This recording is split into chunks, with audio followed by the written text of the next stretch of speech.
ఇవాల్టి ముఖ్యాంశాలు. ఈ నెల 18న సీఎం చంద్రబాబు అధ్యక్షతన మంత్రివర్గ సమావేశం.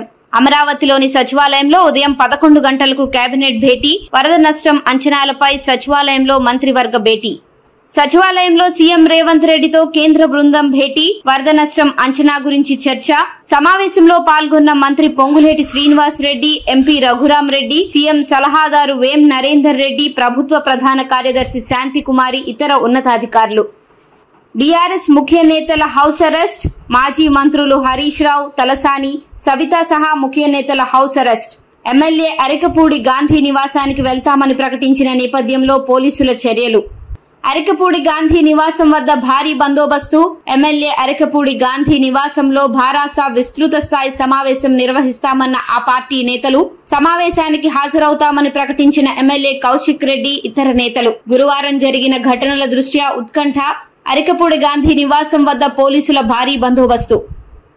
ఢిల్లీ సీఎం కేజ్రీవాల్ కు గుడ్ న్యూస్. మద్యం కేసు అంశంలో సీబీఐ నమోదు చేసిన కేసులో ఢిల్లీ సీఎం కేజ్రీవాల్ కు బెయిల్. ఈ మేరకు ఆదేశాలు జారీ చేసిన సుప్రీంకోర్టు.